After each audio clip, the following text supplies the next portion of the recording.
ታሪካችን የሚጀምረው በ1991 በሃይድራ የሳይንስ ላብራቶሪ ውስጥ ነው። የካፕቴን አሜሪካ የድሮ ጓደኛ የሆነው ባርኪ ባርነስ በአእምሮ ቁጥጥር ውስጥ ስለሆነ አንድ ሚስጥራዊ ሴረም የጫነ መኪና በቁጥጥር ስር ያውላል። በመንገድ ላይ የነበሩትንም ሰዎች ይገድላል። ወደ አሁኑ ዘመን ስንመለስ ካፕቴን አሜሪካ፣ ብላክ ዊዶ፣ ፋልኮን እና ስካርሌት ዊች ናይጄሪያ ውስጥ ሎግስ ላይ ክሮስቦንስን የተባለ ወንጀለኛ ለማስቆም ሲዋጉ ይታያል።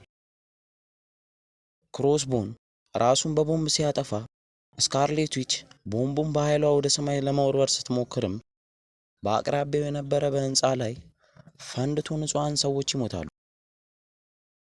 ከዚህ አደጋ በኋላ የአሜሪካ ውጭ ጉዳይ ሚኒስቴር አቬንጀርሶችን ይሰበስባቸዋል።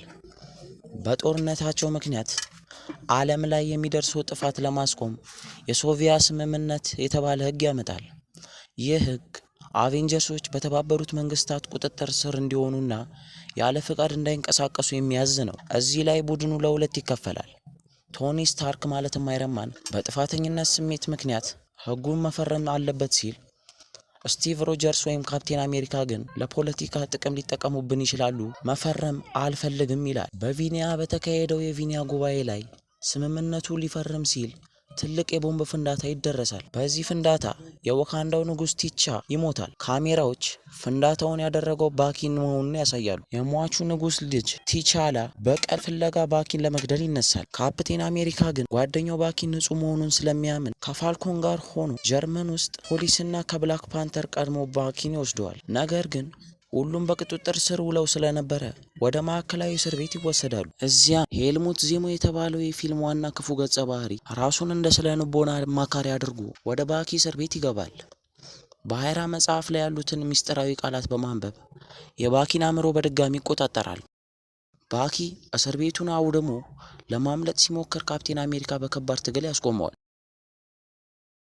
አእምሮ ሲመለስም ባኪ እውነተኛ አጥፊ እሱ እንዳልሆነና ዜሞ የተባለው ሰው መሆኑ ይነገራል። ዜሞ ሌሎች 5 ዊንተር ሶልጀር ሳይበርጎችን አስነስቶ ዓለምን ለማጥፋት ወደ ሳይቤሪያ መጓዙን ይገነዘባሉ።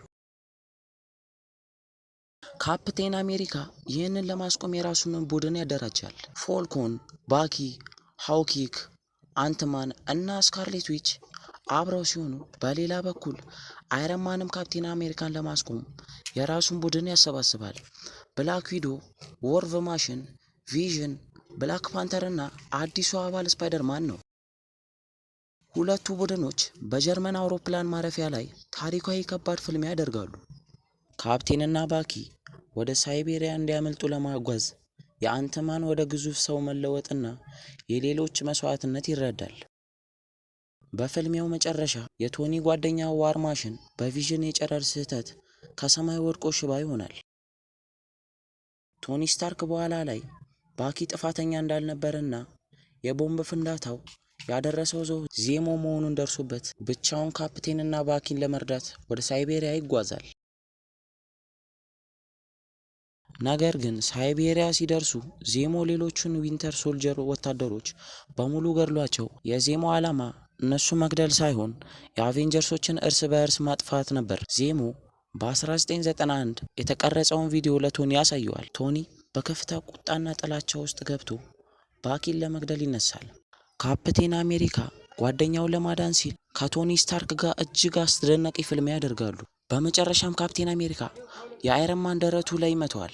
ዜሞ ዓላማው ስለተሳካና አቬንጀርሶችን ሙሉ በሙሉ ስለከፋፈላቸው ራሱን ሊገደል ሲል ብላክ ፓንተር ይይዘውና ለህግ አሳልፎ ይሰጠዋል። በፊልሙ ማጠቃለያ ካፕቴን አሜሪካ በእስር ቤት የነበሩት ጓደኞቹን ከባህር ውስጥ እስር ቤት ያስወጣቸዋል። ለቶኒ ስታርክም አቬንጀርስ ተከፋፍሏል፣ ነገር ግን ወደፊት በሚያስፈልገ ጊዜ እኔና ጓደኞቼ ከጎንነን በሚል ደብዳቤ ጽፎ ስልክ ይልክለታል።